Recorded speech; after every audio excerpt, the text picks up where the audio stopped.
দেখা লইছি কয়ে দিমু। তো হ্যালো গাইজ বন্ধুরা, তোমরা কেমন আছো? আশা করছি খুব ভালো আছো, আর আমি খুব ভালো আছি। হ্যাশট্যাগ পায়েল পরিবারের নতুন একটা ভিডিওই তোমাদেরকে অনেক অনেক স্বাগত জানাচ্ছি। তো ভিডিওটা কাকে নিয়ে করছি? রিনাকে নিয়ে। অবভিয়াসলি রিনাকে নিয়ে, কারণ রিনা এমন একটা কাজ আজকে করেছে যার জন্য তাকে তারিফ দেওয়া বানতা হে, কিন্তু তাই না? তো যাই হোক বন্ধুরা, প্রথমে একটা কমেন্ট সম্পর্কে একটু বলে নিতে চাই। না, অনেকেই করে, তবে প্রতিদিন রিপ্লাই দেওয়ার প্রয়োজন মনে করি না। মাঝে মিশলে আবার একটু রিপ্লাই না দিলে ভাববে দূর এই দিদিভাইটা আবার ভিউয়ার্সদেরকে পাত্তাই দেয় না। একজন আমাকে কমেন্টস করেছে যে সারাদিনে কি কোনো কাজকর্ম নেই, শুধু দিনরাত রিনার পেছনে লাগা। না দেখো, এখানে কিন্তু কাজবাজের যে প্রশ্নটা তুমি করলে, আমি তোমাকে একটা প্রশ্ন করতে চাইছি, তোমারও কি সারাদিনে কোনো কাজবাজ নেই? নাহলে ভিডিওগুলো টাইম করে দেখো কি করে? ভিডিওগুলো তুমি টাইম করে দেখো কি করে? নিশ্চয়ই তোমার কোনো পজিটিভ কন্ট্রোভার্সি ক্রিয়েটার আছে, বা তোমার কোনো ভালো লাগার কোনো কন্ট্রোভার্সি ক্রিয়েটার বা ব্লগার আছে। তাহলে এই যে এত মানুষের ভিডিও দেখছো, তোমারও নিশ্চয়ই বাড়িতে কোনো কাজবাজ নেই, সেই কারণেই তুমি এই ভিডিওগুলো দেখছো, তাই না? তো দেখো, আমি কাজবাজ নেই বলে ভিডিও করি, তবুও কিন্তু এটা একটা কাজ। এটা করে কিন্তু আমরা মাসটি গেলে একটা কিছু অন্তত পাই। হ্যাঁ জানি প্রত্যেকে প্রতি মাসে পায় না, যেমন আমি পাই না, 2-3 মাস অন্তর অন্তর পাই। সেখানে তুমি ভিডিও দেখে তো তোমার নেট খরচা করো, তাই না? সেখানে তোমার মনে হয় খেয়ে দিয়ে বেশি কাজকর্ম নেই যে আমাদের ভিডিওগুলো দেখো। তবু তো আমরা একটা কাজের কাজ করি, তারপরেও কমেন্টস করতে চলে আসো যে আমাদের নাকি কোনো রকম কোনো খেয়ে দিয়ে কাজকর্ম নেই। সত্যিই গো, আমাদের খেয়ে দিয়ে কোনো রকম কোনো কাজকর্ম নেই, তাই আমরা কন্ট্রোভার্সি করি। আর এটা আমি একা করি না, ওয়াইটিতে অনেক মানুষই এখন কিন্তু কন্ট্রোভার্সি করছে। এমনকি ডেলি ব্লগাররা ডেলি ব্লগের মাঝখানে কন্ট্রোভার্সির ছোঁয়া প্রতি সেকেন্ডে দিয়ে যাচ্ছে, যাতে তাদের নিয়ে আমরা কন্ট্রোভার্সি করি। কারণ তারা খুব ভালো করে জানে যে আমরা ছোট ছোট কন্ট্রোভার্সি ক্রিয়েটাররা যদি তাদেরকে নিয়ে কন্ট্রোভার্সি না করি, তারা কিন্তু মোটামুটি একটা রেভিনিউর জায়গায় দাঁড়িয়ে রয়ে যাবে। তাদের ভিউজটা যেহেতু আপ হচ্ছে না, শুধুমাত্র আমাদের মতো কিছু ছোট ছোট কন্ট্রোভার্সি ক্রিয়েটারদের জন্য। তো খেয়ে দিয়ে কাজকর্ম নেই, কি করবো বলো? এই জন্য প্রতিদিন বসে যায় রিনাকে নিয়ে কন্ট্রোভার্সি করতে। যাই হোক, একটা কমেন্টসের রিপ্লাই আমি প্রথমেই দিয়ে দিলাম।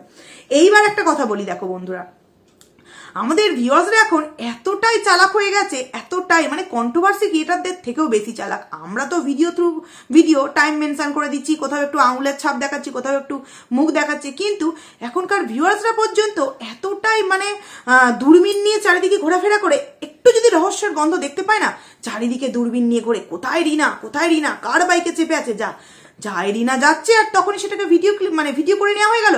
এইবার দেখবে কালকে কোনো না কোনো কন্ট্রোভার্সি ক্রিয়েটারের আইডিতে কিন্তু তোমরা পুরো দেখতে পাবে যে রিনা ঠিক কোথায় গেল, কার সাথে গেল, কে বাইক চালাচ্ছিল, প্রিয় বন্ধুটা এবেকে, সমস্ত কিছু তোমাদেরকে কিন্তু এই ভিডিওতে বলবো বন্ধুরা। তো ভিডিওটা নো স্কিপ করে কিন্তু পুরোটা দেখতে থাকো। তো প্রথমে রিনা, তোকে একটা প্রশ্ন করতে চাই। বাবারে বাবা, 3 মাসে এত টাকা ইনকাম করে নিয়েছিস, ভাবতেও অবাক লাগে। যে মেয়ে নাকি দুদিন বলাটা ভুল, যে মেয়ে নাকি 3 থেকে 4 মাস আগে বললো যে আমার স্বামী, বলাটাও এখন ভুল, কারণ যে মেয়ে দিনরাত দ্বিতীয় স্বামীর বাইকের পেছনে চড়ে ঘুরছে, সেই মেয়ের আগের স্বামীর কথাটা বলাটাও ভুল ভিডিওর মধ্যে। যে মেয়ে নাকি 2 দিন আগে বলছিল যে তার আগে প্রথম যে হাজবেন্ড, সেই হাজবেন্ড নাকি তার মুখ দেখিয়ে টাকা ইনকাম করে বাড়ি তৈরি করছে। যাই হোক, সেই বাড়িটা তো তবুও তোর সন্তানই থাকবে, তাই না? কিন্তু তোর এখন নিজেকে বিক্রি করে টাকার প্রয়োজন ঠিক কি কারণে পড়লো? কেন রে? দ্বিতীয়টাও তোকে কি খাবার মতো অকাত বা মুরত্তার নেই? সেই কারণে যা কিছু হচ্ছে তুই ট্রিট দিচ্ছিস। কেন, সে কি কিছু দিতে পারে না? না, দেওয়ার তো মুরুদি নেই, দেবে কি করে? এই কারণে সে আবার প্রথমে কারণ না একটা কল রেকর্ডিং বা ভয়েস রেকর্ডিং এ বলেছিল সেই মহান ব্যক্তিটি যে আমি তাকে বলেছি যে আমি তোমাকে ভিডিও করতে বারণও করবো না, আবার বলবো না ভিডিও করে টাকা ইনকাম করো। অথচ সে মনের করে কোথাও একটা সুপ্ত স্বপ্ন দেখেছিল যে মান্থলি এত লাখ টাকা ইনকাম, না একে তো যা হোক করে হোক আমার বাগে আনতেই হবে। তো যেরকম ভাবনা সেরকম কাজ, সেরকমটাই সে করেছে, সাকসেস হয়েছে তাইতে। তো দেখবি না, সে সাকসেস হতে পারলেও কিন্তু তুই জীবনেও সাকসেস হতে পারবি না, কারণ তোর যে এই ঘোরা, খাওয়া দাওয়া, আনন্দ, মজা, সমস্ত কিছুর মাঝেও না কোথাও একটা তোর আক্ষেপ রয়ে যাবে জীবনে। সেই আক্ষেপটা হচ্ছে সন্তান। আর যত যাই দিয়ে মন ভুলিয়ে রাখিস না কেন, দেখ সন্তানের যে একটা মা ডাক, এটা কিন্তু আজ থেকে তুই 4 থেকে 5 মাস শুনতে পাচ্ছিস না। দেখ, কেউ একজন মা ডাক শুনতে পাচ্ছে না বলে তার বান্ধবীরা তাকে ভালোবেসে একটা গোপাল গিফট করেছে, তাকেই সে সন্তান রূপে মনে করেছে। কিন্তু তার কাছ থেকে আর যাই হোক, তোর কাছে যে সন্তানটা ছিল তার মতো আদো গলায় মা ডাকটা সে শুনতে পাচ্ছে না। কিন্তু তুই এমন একটা অভাগিনী মা, জন্ম দিয়েও না মা ডাকটা তুই শুনতে পাচ্ছিস না। তুই যতই জীবনে অনেক টাকা ইনকাম করিস, যতই আনন্দ মজা ওকে ট্রিট দিতে থাকিস না কেন, এই যে একটা মেয়েদের জীবনের সুখ, তুই কিন্তু সেটা আর পাবি না। হ্যাঁ জানি হয়তো তুই আবারও দাঁত ফগলাকে বাবা বানাবি, তবুও কিন্তু এই সুখটা জীবনেও তুই আর পাবি না। তো যাই হোক বন্ধুরা, এবার আসি ভিডিওর মেন কথায়। রিনা কালকে কিন্তু ফ্যামিলিকে নিয়ে কোথায় গেল, খাওয়া দাওয়া করতে গেল, ঘুরতে গেল, কিসের জন্য, আইফোন কেনার জন্য। বাবারে বাবা, বাবা মা দাদা বৌদি পারলে এখন মেয়েকে, বাবা মা পারলে মেয়েকে কোলে তুলে নাচে, আর দাদা বৌদি পারলে মাথায় তুলে নাচে। দাদা বৌদি পারলে মাথায় তুলে নাচে, কারণ সংসার চালাচ্ছে বোন, বোন নতুন ফোন কিনছে, বোন গাড়ি কিনে দিচ্ছে, বোন ঘুরতে নিয়ে যাচ্ছে, বোন খাওয়াচ্ছে, মানে চারিদিকে বোন বোন বোন বোন বোন বোন আর বোন। বাপরে বাপ, এইরকম বোন যদি প্রতিটা ঘরে ঘরে থাকে, সেখানে বোন পরকিয়াই করুক আর বোন একটা ছেড়ে 10টাই করুক, প্রতিটা দাদা হয়তো মাথায় করে রেখে দেবে। না না, সব বাড়িতে কিন্তু এরকমটা হয় না। অনেক বাড়িতেই কিন্তু টাকাটাকে মান্যতা দেয়, যেমন রিনাদের বাড়ি। আবার বেশিরভাগ বাড়িতেই কিন্তু সম্মানটাকে মান্যতা দেয়। কারণ কি, আর যাই হোক, টাকা দিয়ে কিন্তু কখনো কারোর সম্মান কেনা যায় না। একটা কথা ভেবে দেখো তো বন্ধুরা, আজকে রিনা ভিডিও দিল, কোনো একটা প্রিয় বন্ধুকে ট্রিট দিচ্ছে। বান্ধবী কিন্তু লেখেনি, বন্ধু লিখেছে, আর আমরা তার স্পষ্ট প্রমাণ কিন্তু তার ভিডিও থেকে পেয়ে গেছি। তো এই যে বন্ধুকে ট্রিটটা সে আজকে দিল, বুকে সৎ সাহস নেই তাকে দেখাবার মতো, কোনো কিছু বুকে সৎ সাহস নেই, না নেই। কিন্তু দীপদা যেখানেই যাচ্ছে, যাদের সাথেই ফিস্ট করতে যাচ্ছে, যাদের সাথেই দক্ষিণেশ্বর ঘুরতে যাচ্ছে, যাদের সাথেই তারাপীঠ পুজো দিতে যাচ্ছে, সেইটা দেখাবার মতো কিন্তু সৎ সাহস দীপদা কিন্তু রাখে। কারণ সে আজ যাই করুক, কিন্তু সে সর্ব জায়গায় সন্তানকে নিয়ে যায়, শুধু এই পিকনিকটা বাদে। কারণ সেখানে কিন্তু সন্তান কেন, পরিবারও সেখানে নিয়ে যাওয়া সম্ভব নয়, কারণ কি একটা পুরোপুরি বন জঙ্গলের মধ্যে সেখানে ছিল। তো সেখানে তার মধ্যে সেই সৎ সাহসটা আছে যে আমি কোথায় যাচ্ছি, কি করছি কি না করছি, আমি আমার ভিউয়ারদের সাথে সেটা শেয়ার করতে পারবো। এবং এই ভয়টা মনের কোণে কোথাতেও নেই যে এই আমাকে দেখে ফেললো, ওই আমাকে দেখে ফেললো, এই ভয়টা নেই। কিন্তু রিনা, তোর তো কোথাও না কোথাও এই ভয়টা একদম, মানে কি বলো, তোকে জড়িয়ে ধরে আছে যে এই বোধহয় আমায় কেউ দেখতে পেয়ে গেল, ওই বোধহয় কেউ আমায় দেখতে পেয়ে গেল। সেই কারণে তো কালকে ইশারা করে তাকে চলে যেতে বলেছিলিস। ও কালকে একসাথে বেশ ঘুরে ফিরে না সেই মজাটা করতে পারিসনি, ওই জন্য আজকে নিরালায়, হ্যাঁ না রেস্টুরেন্টটার নাম বলবো না, নিরালায় নির্জনে দুজনে বসে হাতে হাত রেখে রোমাঞ্চকর একটা গান চলছিল। সেই গানের মুহূর্তে দুজনকার ভেতরকার ফিলিংসগুলো দুজন দুজনকে জানানো, এবং নিজেদের মধ্যে যে একটা মানে যেটা ফোনের চ্যাটিংয়ের মাধ্যমে হতো, সেটা পাশাপাশি বসে যে একটা রোমাঞ্চকর মুহূর্ত, সেইগুলো বেশ ভালোই উপলব্ধি করছিস না? তো এত কিছু যে করছিস, তাকে দেখিয়ে দে না ভাই, তাকে দেখিয়ে দে। তাকে দেখিয়ে দিলে তুই আরো ভিউজ পাবি। ওরে তুই দেখ না, নতুন সংসারটা পেতে একবার দেখ, তারপর দেখ তোর ভিউজ কোথা থেকে কোথায় যায়। পার ডে তুই 2 লাখ ভিউজ কামাবি, তখন তোকে কে আর দেখে রে? তোর ওই মানে যে নতুন যে বন্ধু, না তুই তো আবার বন্ধু। আচ্ছা, তুই যাকে আজকে বন্ধু বলছিস, তাহলে সেই দিনকে কমিউনিটি পোস্টে তুই তো তাকে বন্ধু বলেই প্রায়োরিটিটা দিতে পারতিস, বা আমাদের সামনে বন্ধু হিসেবেই প্রেজেন্টেশনটা করাতে পারতিস। তো সেটা করালি না, পুরো ডাইরেক্ট নাম নিয়ে বলে দিলি। তো দেখ, নাম নিয়ে যেহেতু বলেছিলিস, সেই কমিউনিটি পোস্টটা ডিলিট করেছিলিস কেন? ও কোথাও একটা কোর্টের মানে কেস চলাকালীন বিষয়টাই প্রবলেম হয়ে যাচ্ছিল না, তো সেই কারণে সেই সমস্ত কমিউনিটি পোস্টকে ডিলিট করে দিচ্ছিস। কিন্তু ভাবতো একবার, এই যে তুই বাইকে চড়ে গেলি, কেউ না কেউ তো তোকে নিশ্চয়ই দেখতে পেয়েছে, তো সে তো ক্যামেরা বন্দি করে নিয়েছে। এইবার তো সেই ভিডিও ক্লিপ ওয়াইটির প্রতিটা কন্ট্রোভার্সি ক্রিয়েটারের কাছে চলে আসবে। তখন তুই এবার কি করবি বলতো? কি দিয়ে মুখটা লুকোবি?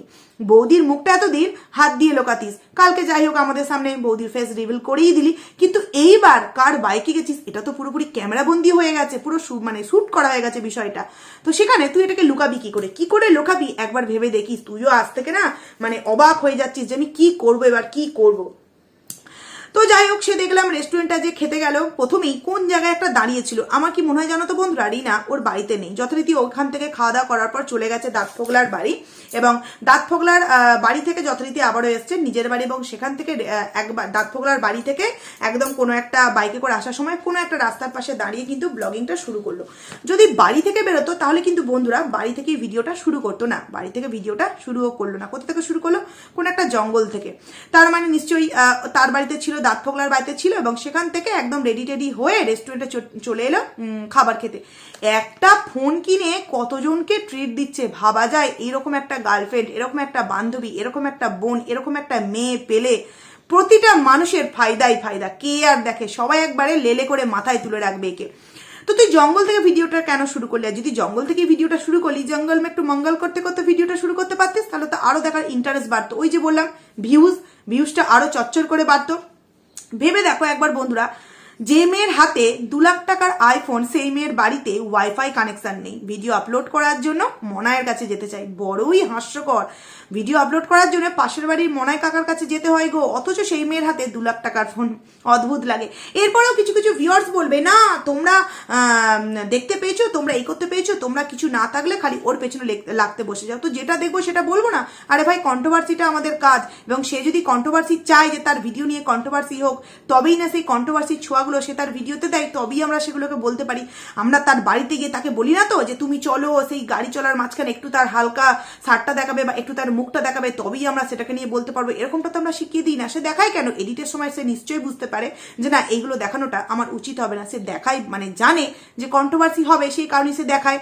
তো রেস্টুরেন্টে খেতে গেল বন্ধুরা, তোমাদেরকে একটা টাইম মেনশন করছি, 4 মিনিট 33 সেকেন্ডে তোমরা যাবে, 4 মিনিট 33 সেকেন্ডে তোমরা যাবে, যেখানে কিনা পুরো একদম বোঝা যাচ্ছে যে গাড়ির আওয়াজটা, আর ওটা যে একদম শিওর স্যাঙ্গুইন যে ওটা দাঁত ফোগলার গাড়ি, কারণ এই গাড়িটা করেই কিন্তু বিয়ে বাড়ি যাওয়া হয়েছিল। জানি না সেই দিনকার ভিডিও কজন বিশ্বাস করেছো যে দাঁত ফোগলা কিন্তু এই রিনাকে বিয়ে বাড়ির মানে লজের নিচে পৌঁছে দিয়ে গেছিল, এবং তারপর যথারীতি বিয়ে বাড়িতে কিন্তু এই রিনা একাই ভেতরে ছিল। হ্যাঁ, একাই ভেতরে ছিল, কারণ সেই বিয়ে বাড়িতে এমন একজন মানুষ উপস্থিত ছিল যে কিনা সমস্ত বিষয়টাকে ক্যামেরাবন্দিও করেছে এবং দেখেওছে। তো সেখানে কোনো জায়গায় কিন্তু দাঁত ফোগলাকে দেখা যায়নি। তো আমি সেদিনকে বলেছিলাম ভিডিওর মধ্যে যে ওই দাঁত ফোগলা কিন্তু ওই লজের নিচে অব্দি মানে একটু আগে অব্দি পৌঁছে দিয়ে গেছে, এবং আজকেও কিন্তু সেই সেম গাড়ির আওয়াজ, এবং 4 মিনিট 33 সেকেন্ডে পুরো অর্ধেক মুখটা কিন্তু দাঁত ফোগলার দেখা গেছে। আর আমরা যেই মানুষটাকে একবার দেখি, বিশেষত কন্ট্রোভার্সি ক্রিয়েটার, এখন তো ভিউয়ার্সরাও চিনে গেছে। আমাকে কিছু মানে আমার প্রথম ভিডিওতে একটা দিদিভাই কমেন্টস করেছে যে এরকম 4 মিনিট 33 সেকেন্ডে গিয়ে দেখো, পুরোপুরি বুঝতে পারবে যে ওখানে কিন্তু দাঁত ফোগলা গাড়ি চালাচ্ছে। তো যেমন কমেন্টস করা সেরকম গিয়ে দেখা, হ্যাঁ একদম জলজল করছে। আর শুধু 4 মিনিট 33 সেকেন্ডে নয়, যখন গাড়িটা চালাচ্ছিল তখন কিন্তু দাঁত ফোগলার ড্রেসটা দেখা যাচ্ছিল, রেড কালারের একটা মানে জামা পরেছিল, এবং গাড়িটা দেখা যাচ্ছিল, এবং মাঝে সাঝে হালকা হালকা একটু আদূর দেখিয়েও ফেলছিল বন্ধুরা। তো দেখো, একবার ভাবনা চিন্তা করে দেখো, যারা এই পরিবারকে এত বাহবা দাও, যারা এই পরিবারকে নিয়ে মাথায় করে রাখতে চাও, তাদেরকে একটা কোয়েশ্চেন করতে চাই আমি আজকের ভিডিওর মধ্যে। জানি আমি খারাপ, তবুও কোয়েশ্চেনটা করতে ইচ্ছা করছে যে তোমাদের বাড়িতে ছেলে যদি এরকম করে, তোমরাও কি মান্যতা দেবে?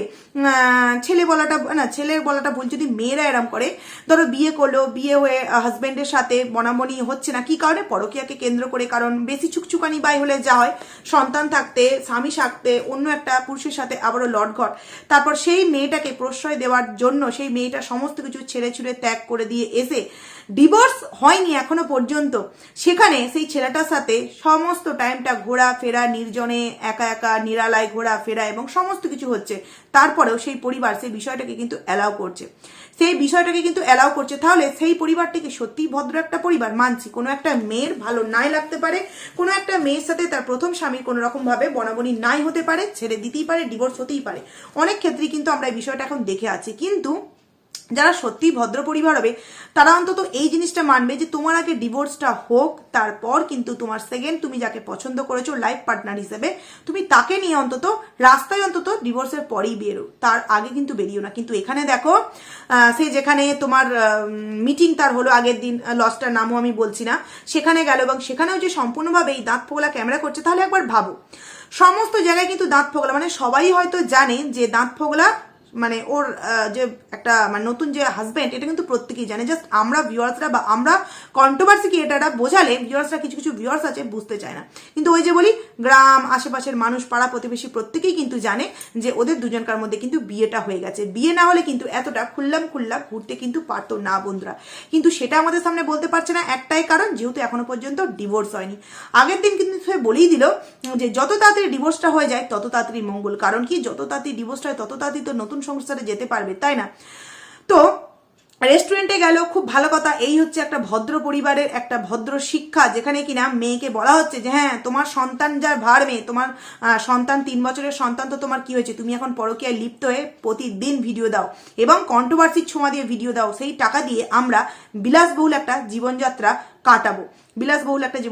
কাটাবো। নাহলে এই যে দাঁত ফোগলার সাথে গেল, রেস্টুরেন্টে বসে খাওয়া দাওয়া করলো, রেস্টুরেন্টে বসে তোমার চিকেন, তোমার রাজবাড়ি যাই হোক, চিকেন 65 খেলো, কফি খেলো, কুলচা খেলো, কত কিছুই না খেলো। তো তোর এই যে নতুন হাজবেন্ডটা কি বোবা নাকি রে, নাকি একদম মুখটাকে স্টপ করে দিয়েছি, সেলোটেপ দিয়ে একদম মুখটাকে আটকে দিয়েছি যে তুমি কোনো কথা বলবে না, কারণ তুমি দু একটা কথা বলে ফেলেছিলে দু একটা ভিডিওতে, সেই নিয়ে অনেক ভিডিও নেমে গেছিলো, তাই তুমি কিন্তু কোনো রকম কোনো কথা বলবে না। ভাবা বন্ধুরা, সবাইকার সর্বসম্মুখে ঘুরছে ফিরছে, খাচ্ছে দাচ্ছে, কোনো রকম কোনো লজ্জা ঘৃণা কিচ্ছু নেই। এই 6 মাসে 6বার সন্তানের নাম নিয়েছি কি তার ঠিক নেই, কিন্তু 6 মাসে যে ঠিক কতবার এই দাঁত ফোগলার বাইকে চড়ে এদিক ওদিক ঘুরছে বা কতদিন তার সাথে কি করেছে না করেছে তার কোনো রকম কোনো কিন্তু হিসাব নেই বন্ধুরা। দেখো আজকে রিনার ভিডিওতে আমরা প্রত্যেকে স্পষ্ট যে ওইটা কিন্তু ওর বেস্ট ফ্রেন্ড বলতে ওখানে কিন্তু দাঁত ফোগলায় ছিল। যথারীতি দেখলাম দালাল কিন্তু ওখানে কমেন্টসও করেছে, কিন্তু এটা যদি আমাদের দীপ দাদাভাই যখন তারাপীঠ বেড়াতে গেছিল, যখন সীমা দিদিভাই গেছিল, তখন কিন্তু তাকে নিয়ে পর্যন্ত বাজে কথা বলে ভিডিও নামিয়ে ফেলেছিল এক রুমে থাকা নিয়ে, এই নিয়ে ওই নিয়ে, যেখানে কিনা আমরা পুরোপুরিভাবে জানতে পেরেছিলাম যে না, দীপ দাদাভাই কিন্তু অন্য একটা রুমে ছিল আর তার মায়ের সাথে সীমা দিদিভাই আর সন্তানটা মানে কিষাণু ছিল। কিন্তু এখানে দেখো পুরো স্পষ্ট ভিডিওর মধ্যেই দেখা যাচ্ছে 4 মিনিট 33 সেকেন্ডে দাঁত ফোগলার অর্ধেক ফেসটা কিন্তু আমরা দেখতে পাচ্ছি। এর বেলায় দালাল শুধুমাত্র তাহলে আজ থেকেই খাওয়া বন্ধ করে দেবো এই একটা কমেন্টস করে কিন্তু একদম মুখ বন্ধ করে মানে ওখান থেকে চলে এলো। ভাবো এই সমস্ত নর্দমার কিটগুলো যেই ফ্যামিলিতে থাকবে সেই ফ্যামিলির অবস্থাটা কি হবে। হ্যাঁ, এই বুঝতেই পারছো দালালের ফ্যামিলির কি অবস্থা। পরের বাড়ির মেয়ের জন্য এত মায়া, কিন্তু নিজের বাড়িতে যে বয়স্ক একজন শাশুড়ি শ্বশুর আছে তাকে যে একটুখানি আদর যত্ন করি বা ফ্যামিলি পিকনিক বলতে ফ্যামিলি পিকনিকে শ্বশুর শাশুড়িকেও নিয়ে যাওয়াটা প্রয়োজন, সেটা কিন্তু ভুলেই গেছে বন্ধুরা। তো সেখানে দেখলাম নর্মাল একটা কমেন্টস, কিন্তু এটা যদি দীপদাদাভাইয়ের কোনো ভিডিওতে দেখতে পেতো তাহলে এখন দীপদাদাভাইকে নিয়ে সীমা দিদিভাইকে নিয়ে নোংরা থেকে নোংরাতম ভিডিও নামাতো বন্ধুরা। যাই হোক, আমরা ভিডিও করলে কোনো সময় যেটা মিথ্যে সেটা নিয়ে ভিডিওতে বলি না, দেখতে পেয়েছি এমনকি আমার বলার আগে আমাকে আমার ভিউয়ার্স কমেন্টস করে জানিয়ে দিয়েছে, তাহলে একবার ভাবো আমার চোখ ভুল হতে পারে, ভিউয়ার্সদের চোখ কি ভুল? ভিউয়ার্সদের চোখ কিও ভুল। সেখানে একজন তো কমেন্টস করেছে, আমি কমেন্টসটা স্ক্রিনশট স্বরূপ রেখে দিয়েছি, যে আজকে সে নাকি দেখেছে দাঁত ফোগলার মানে বাইকে চেপে রিনা কিন্তু যাচ্ছিল, এমনকি সে কিন্তু সেটা ভিডিও করে নিয়েছে। সে কমেন্টস করে আমাদেরকে জানিয়েছে। যথারীতি তার কমেন্টসের নিচে অনেক নেগেটিভ কমেন্ট, অনেক পজিটিভ কমেন্টও এসছে। তবে জানি না সে যার মানে তার যাকে ভালো বলে মনে হবে তার কাছেই হয়তো সেই ভিডিও ক্লিপটা পাঠাবে আর সে হয়তো আমাদের সামনে দেবে। যাই হোক, ওটা আমরা 2-3 দিনের মধ্যেই দেখতে পেয়ে যাবো। তাহলে ভাবো একবার বন্ধুরা, মানে ভিউয়ার্সরা পর্যন্ত দেখতে পাচ্ছে, আমরা দেখতে পাচ্ছি, তারপরেও এই মেয়েকে বাহবা দেওয়া হচ্ছে কিসের জন্য? পরকিয়া করার জন্য। পরকিয়া করো, ছেলের নাম নির্মিত কি হয়েছে, পরকিয়া করো। একজন আমাকে কমেন্টস করেছে যে বাবা মার দায়িত্ব হচ্ছে ছেলে মেয়েকে পড়াশোনা শিখিয়ে মানুষ করা, তার স্বপ্ন পূরণ করা নয়, নিজের স্বপ্ন নিজেকেই পূরণ করতে হয়, মানে বাবা মার স্বপ্ন এরকম নিজেকেই পূরণ করতে হয়, এরকম একটা কমেন্টস করা হয়েছে যে স্বপ্ন পূরণ নয়, নিজের স্বপ্ন নিজেরই পূরণ করা লাগে, এরকম একটা কমেন্টস করেছে। তো দিদি ভাই তোমার কমেন্টসটা আমার খুব ভালো লেগেছে, যে বাবা মার দায়িত্ব হচ্ছে সন্তানকে লেখাপড়া শিখিয়ে মানুষ করা। তো আমি যে ভিডিওটা আজকে সকালে দিয়েছি আমি কিন্তু ওই কথাটাই বলতে চেয়েছি, যে দুদিক থেকে যে এই দামি দামি দুটো জিনিস নেওয়া হলো, বাইক তথা এদিকে ফোন আইফোন, তো আমি বলিনি তো নিজের স্বপ্ন তুমি পূরণ করো না। এদিকে আমি রিনাকে বুঝিয়েছি যে তুই তো কিছু টাকা অন্তত ছেলের জন্য রাখতে পারতিস, কারণ কি সে নিজেই বড় গলায় বলেছিল যে ওই টাকাটা আমি যে 4.5 লাখ টাকা ছিল যেটা নাকি চোট হয়ে গেছে, সেই 4.5 লাখ টাকা নাকি ছেলের নামে ফিক্সড করতে চেয়েছিল। তো সেখানে সেটা যেহেতু দিতে পারেনি, তাহলে আমার মনে হয়েছে ফার্স্ট পেমেন্ট যখন এতটা টাকা পেলো তখন কিন্তু তার থেকে কিছুটা অংশ, 100-এর মধ্যে 20% অংশ হয়তো তার সন্তানের জন্য রাখাটা উচিত ছিল। কিন্তু না, সে পুরোটাই কিন্তু মানে বেশিরভাগটাই কিন্তু ফোন কিনে খরচা করেছে, এবং টুকটাক যা আছে তাই দিয়ে তো প্রতিদিনের খরচা তো চলছেই। দীপদাকেও আমি তো সেম কথা বলেছি, শুধুমাত্র রিনাকেও বলিনি, যে আগে তো সন্তানের জন্য তোমার ভাবা উচিত ছিল। বাইক, তোমার তো একটা বাইক আছে, আবার এই মুহূর্তে একটা বাইক কেনার কি খুব প্রয়োজন ছিল? স্বপ্ন তো 2 দিন পরেও পূরণ করলে পারতে, যেহেতু তোমার মধ্যে দিয়ে এত একটা কেস চালাতে গেলে কতগুলো টাকা প্রয়োজন হয়, সেটা আশা করছি যাদের মধ্যে এইগুলো যায় তারা আশা করছি বুঝতে পারবে। তো এই কথাটাই কিন্তু আমি জাস্ট বলেছি, এছাড়া কিন্তু আমি আর কিছুই বলিনি। তো এইবার আরো একটা কথায় আসছি, যে মিটিংয়ে গেল, মিটিংয়ে গিয়ে ওর যে মানে যে ম্যাম ছিল সেই ম্যাম দেখছিলাম বলল কোনো কিছুই কমেনি, শুধুমাত্র একটাতে 0.5 কমেছে, মানে 0.7 ছিল ওটা 0.2 না 3 হয়েছে, যাই হোক 0.5 কমেছে। ভাবো একটা মেয়ে তোমার ডায়েটের মধ্যে দিয়ে যাচ্ছে, অথচ সে বলে যে 1-2 দিন হয়ে যেতেই পারে, কোনো ব্যাপার না। আচ্ছা সত্যি যারা পজিটিভ ভিউয়ার্স আছো, রিনাকে সত্যিই ভালোবাসো, তারা সত্যি একটা কথা বলো তো, সত্যি কি রিনা এই ডায়েটের মধ্যে দিয়ে যাওয়ার সাথে সাথে সত্যি কি 1-2 দিন রেস্টুরেন্টে যাচ্ছে? আর ওই যে বলছে কোনো ব্যাপার না, সত্যি কি কোনো ব্যাপার না? সত্যি কি কোনো ব্যাপার না? যে মেয়েটা রেগুলার মানে আমাদের সামনে ভিডিও দিচ্ছে যে হ্যাঁ ডায়েটের এই মিটিংয়ে যাচ্ছি, ডায়েট চার্টের মধ্যে ওই মিটিংয়ে যাচ্ছি, ট্রেনিং সেন্টারে গিয়ে এই মিটিং অ্যাটেন্ড করছি, সেই মেয়েটা একজন মানে সোশ্যাল মিডিয়া থেকে এত বড় একজন ব্লগার হয়ে সে আমাদেরকে কি জানান দিচ্ছে যে ডায়েট করছো তো করো, তার সাথে এইরকম রেগুলার রেস্টুরেন্টে গিয়ে খাওয়া দাওয়া করো। ও যে বললো না এক দুদিন বিয়ে বাড়ি গেল, মা বাবার সাথে খেতে গেল, তারপর আরো এক জায়গায় কোন দিন কোথায় গেল, বাড়িতে তো যথারীতি আছি, লেগেই আছে এটা ওটা সেটা। সেখানে ও কিভাবে বলছে ওর যে ডায়েট চার্টের যে খাবার দাবারগুলো দিয়েছে সেই খাবার দাবারগুলো আমরা কদিন দেখতে পেয়েছি? আর রেস্টুরেন্টে খেতে যাওয়া, ঘোরা ফেরা, হ্যাঁ মানে রসিয়ে কষিয়ে রান্না করা খাওয়া ঠিক আমরা কতদিন দেখতে পেয়েছি? প্রতিদিনই কিন্তু আমরা রসিয়ে কষিয়ে খাওয়াটাই দেখতে পেয়েছি। ডায়েট চার্টের মধ্যে যেই সমস্ত খাওয়া দাওয়া সেটা কিন্তু আমরা খুব কমই দেখতে পেয়েছি বন্ধুরা। তাহলেই ভেবে দেখো, এত বড় একজন ব্লগারের কাছ থেকে আমরা প্রতিনিয়ত কি শিখে আসছি? যে আমি নামকে বাঁচতে সবই করছি, কিন্তু সেগুলো কোনো কিছুই কিন্তু উপকারে লাগছে না। যেরকমটা কিন্তু রিনার জীবন দিয়ে আমরা বুঝতে পারছি এবং তার ডায়েট চার্টের মাধ্যমেও কিন্তু আমরা বুঝতে পারছি, যার রেজাল্ট কিন্তু তার ম্যাম আমাদের সামনে আজকে ক্লিয়ারলি ভাবে জানিয়ে দিল যে তুমি কি মিষ্টি খাও? ও বললো হ্যাঁ, ওই বিয়ে বাড়িতে গিয়ে একদিন খেয়েছি, আর মানে পিকনিক করতে গিয়ে, কিন্তু বাড়িতে যে দুধ পুলি হয়েছিল আরো যে আদার্স অনেক কিছু যে খাওয়ালো সেগুলোর কথা তো কই একবারও রিনা বললো না। মানে ম্যামকেও মিথ্যে কথা বলছে। আচ্ছা, রিনা রোগা হলে কার ফায়দা, রিনা মোটা হলে কার ক্ষতি? ওরই, যা কিছু হবে ওরই, আমরা জাস্ট বোঝাবার মালিক, বুঝিয়ে যাব। কিন্তু ওই যে নাক কান কাটা যতই আমরা বোঝাই সে কখনই কিন্তু বুঝবে না, কখনোই বুঝবে না। তো যাই হোক, রিনা আজকে জমিয়ে রসিয়ে কষিয়ে দাঁত ফোগলার সাথে খাওয়া দাওয়া করলো। তারপর আবার রিনার কাছে আমার একটা প্রশ্ন এলো, হ্যাঁ রে রিনা, তোকে কি পুরো বাড়ি পর্যন্ত পৌঁছে দিয়ে এলো, নাকি রাতটা তোর বাড়িতেই এই দাঁত ফোগলা কাটিয়ে দিল রে? একটু ভিডিও করে জানাস তো, একটু ভিডিও করে জানাস। কারণ আজকে কিন্তু দেখ কোনো লোকাচাপা, কোনো গোপন সূত্রের খবর পাইনি। তোর ভিডিওতে কি, তোর কমেন্ট সেকশনে পুরো টাইম মেনশন করে প্রত্যেকে কমেন্টস করে দিয়েছে যে আজকে কিন্তু দাঁত ফোগলাকে একটা রেড কালারের জামা পরে বাইক নিয়ে যাচ্ছিল, পুরো সম্পূর্ণভাবে কেউ একজন দেখেছে এবং সেটা কিন্তু ভিডিও করেছে। তো পারলে সৎ সাহস থাকলে কিন্তু এই যাকে নিয়ে এত ঢলাঢলিটা করছিস তাকে নিয়ে কিন্তু ভিডিও দেওয়ার মতো একটা সাহস দেখা, বুঝলি, লুকিয়ে চুরিয়ে নয়। তো যাই হোক বন্ধুরা, চলো ভিডিওটাকে আমি এখানেই এন্ড করছি। কেমন লাগলো তোমরা অবশ্যই কমেন্টস করে জানিও। আর আজকের ভিডিওতে আশা করছি রিনার যারা পজিটিভ ভিউয়ার্স আছে তারা আশা করছি যেটা সত্য সেটা মেনে নেওয়ার মতো একটা ক্ষমতা দেখাবেন। তো যাই হোক, চলো টাটা।